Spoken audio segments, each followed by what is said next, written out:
प्रिय विद्यार्थी, बगड़िया बाग Vidya Niketan online class में आपका स्वागत है। आज हम पढ़ रहे हैं हिंदी व्याकरण का अगला भाग, अगला अध्याय सर्वनाम। सर्वनाम को समझने के लिए एक बार बोर्ड पे लिखे कुछ वाक्यों को पढ़ते हैं। वाक्य है, शीतल ने घर पहुंचते ही छोटी बहन से कहा, शीतल प्यास लगी है, पानी चाहिए। शीतल की बहन तुरंत शीतल के लिए एक गिलास पानी लेकर आई। पानी पीकर शीतल ने शीतल की बहन से कहा, धन्यवाद। उपयुक्त वाक्य में शीतल का प्रयोग, जो शीतल संज्ञा है, उसका प्रयोग बार बार हो रहा है। ऐसे में इसे पढ़ने में बहुत ही अटपटापन महसूस हो रहा है। अगर हम इसी वाक्य में शीतल के स्थान पर कुछ शब्दों को बदल दें तो देखते हैं क्या परिवर्तन होता है। देखिए, शीतल के स्थान पर शब्दों को बदलते हैं। शीतल ने घर पहुंचते ही छोटी बहन से कहा, मुझे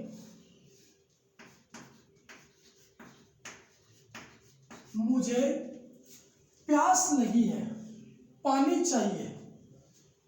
उसने उसकी, शीतल की जगह उसकी, इसको हटा देते हैं। उसकी बहन तुरंत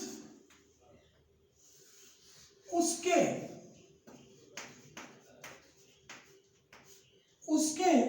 लिए एक गिलास पानी लेकर आई।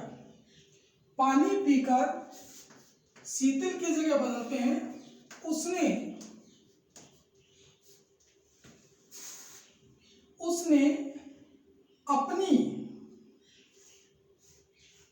अपनी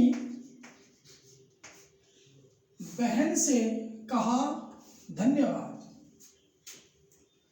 यहां देखिए, जहां जहां शीतल का प्रयोग बार बार हो रहा था, उस जगह पर मुझे, उसकी, उसने, अपनी और उसने, इन शब्दों का प्रयोग किया है। इन शब्दों का प्रयोग करते ही ये वाक्य बहुत ही सुंदर और अच्छा समझ में आने वाला हो गया।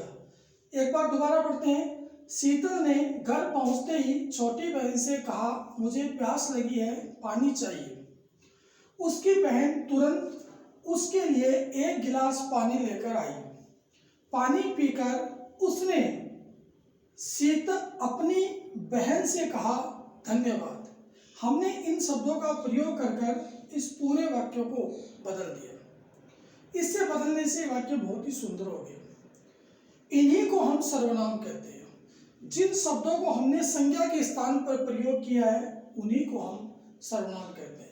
ऐसे इसकी परिभाषा बनती है, जिन शब्दों का संज्ञा के स्थान पर प्रयोग किया जाता है। सब संज्ञाएं थी, शीतल संज्ञा, यहाँ संज्ञा, यहाँ शीतल संज्ञा, यहाँ शीतल संज्ञा, यहाँ शीतल संज्ञा। इन सब की जगह हमने मुझे, उसकी, उसके, अपनी और उसने का प्रयोग कर दिया। प्रयोग करते ही ये सब सर्वनाम हो गए। वाक्य बहुत ही सुंदर हो गया। इसी को हम सर्वनाम कहते हैं। व्याकरण में सर्वनाम का लाभ क्या है? आप कहोगे ये तो पहले भी सही था, अब भी सही है। लाभ यह है कि इनका प्रयोग करने से बार बार संज्ञाओं का प्रयोग नहीं होता है और वाक्य बहुत ही सुंदर लगने लग जाता है। अब हम इसके प्रकार देखेंगे। अगली ऑनलाइन क्लास में हम सर्वनाम के प्रकारों को पढ़ेंगे। सर्वनाम के 6 प्रकार हैं: पुरुषवाचक सर्वनाम, निश्चयवाचक सर्वनाम, अनिश्चयवाचक सर्वनाम, प्रश्नवाचक सर्वनाम, निजवाचक सर्वनाम और संबंधवाचक सर्वनाम। अगले अध्याय में हम सर्वनाम के प्रकारों को बहुत ही गहराई से और एक एक को समझेंगे। तब तक के लिए धन्यवाद।